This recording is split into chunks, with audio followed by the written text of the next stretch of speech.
인천 검단의 한 공공분양 아파트에서 출입로가 막혀 주민 불편이 크다는 OBS 단독 보도 직후 LH가 곧장 길을 열었는데요. 2달 넘게 닫아놓은 원인이 서구청과의 기싸움 때문이라는 게 알려지면서 주민들은 황당해하며 비판을 쏟아냈습니다. 황정환 기자입니다. 석 달 가까이 2중 3중 막아놨던 북측 출입로가 하루 만에 활짝 열렸습니다. 오랜 시간 빙 돌아가거나 진흙탕 불편이 없어진 건 반갑지만 서구와 LH 기싸움 때문일 가능성이 높아지면서 주민들은 황당함을 넘어 분노했습니다. 이렇게 쉽게 개방될 수 있으면은 이런 관계기관들이 미리 주민들을 좀 생각해서 일처리를 해야 되지 않나 싶습니다. 내년 말 준공 예정인 4단계 택지 개발 출입로를 입주한 주민들을 위해 미리 조성한 것까진 좋았습니다. 하지만 준공 전 출입로를 이용하려면 LH의 공용 개시가 필요한데 그동안 미뤄진 이유는 따로 있었습니다.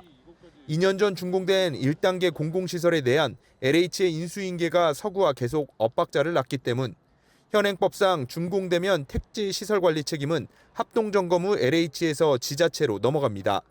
그러나 LH는 준공 이후 인수인계가 지연돼 수십억 원씩 관리 비용이 나갔다며 추가 출입로를 관리하긴 부담이라고 밝혔습니다. 서구는 이에 보수가 필요한 부분이 있어 LH가 관리해온 것뿐이라며 이달부턴 1단계 사업 시설물을 직접 관리하겠다고 맞받아쳤습니다. 결국 관리 부담을 덜은 LH가 출입로를 개방했지만 주민들은 누굴 위한 행정인지 과연 누굴 위한 공사인지 헷갈리고 양 기관에 대한 앙금만 쌓이게 됐습니다. OBS 뉴스 황정환입니다. 안양에서 한 운수업체가 학교 부근에 전기버스 충전소를 지으려고 하면서 학부모들이 크게 반발하는 일이 있었는데요. 결국 백지화됐습니다. 해당 업체 측이 부지 활용 방안을 재검토하겠다고 밝혔습니다. 윤종화 기자입니다. 학교에서 불과 50m 떨어진 거리에 들어설 예정이었던 전기버스 충전소. 학부모와 인근 주민들이 연일 집회를 열며 충전소 건립 허가를 내주지 말 것을 요구했습니다. 버스 충전소에서 이제 화재나 폭발, 사고들이 좀 빈번히 발생하고 있잖아요. 아이들이 또 학습권도 위협받을 수 있고. 지역 정치권까지 나서 학교 인근에 전기차 관련 시설을 짓지 못하도록 법 개정에 나서기로 했습니다.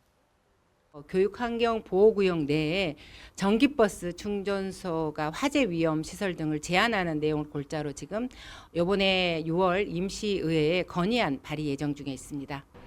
안양시가 주민 대표와 운수업체 대표를 잇따라 만나 중재 활동을 벌여왔습니다. 학생 안전과 관련해서 교육 환경 보호를 위해 최선을 다해 협의하고 있음을 알려드리며 우리 시의 노력을 믿고 기다려주셨으면 좋겠습니다. 결국 운수업체가 충전소 건립 계획을 백지화했습니다. 안양시는 보도자료를 통해 운수회사는 충전소 설치 사업을 중단하고 시의 의견대로 부지 활용 방안을 모색한다고 밝혔습니다. 해당 부지 활용 방안에 대해 다시 검토하기로 했다고도 전했습니다. 이로써 지난달 업체가 관할관청에 건축 허가를 신청하면서 불거진 전기버스 충전소 논란은 47일 만에 막을 내리게 됐습니다. OBS 뉴스 윤종화입니다.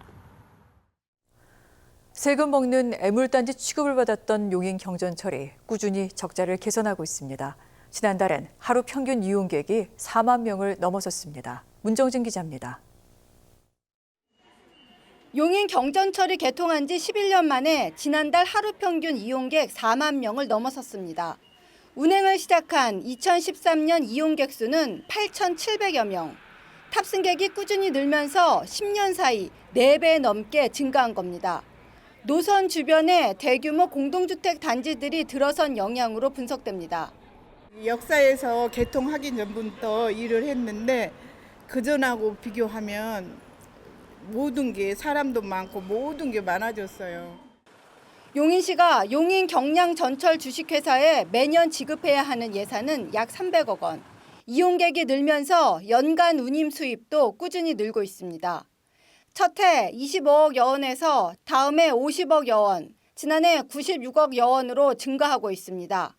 시민 세금으로 메워야 하는 적자가 줄고 있는 겁니다. 요즘은 참 이용하는 사람이 너무 많은 것 같아요. 처음에는 별로 없었거든요.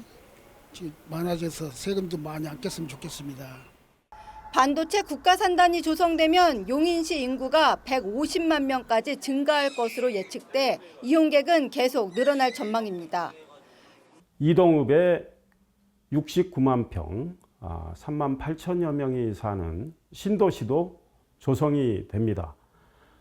많은 인구가 유입될 걸로 예상이 되기 때문에 용인시는 남사까지 경강선 연장을 통해 용인 경전철 이용이 더욱 활성화될 것으로 보고 있습니다. OBS 뉴스 문정진입니다.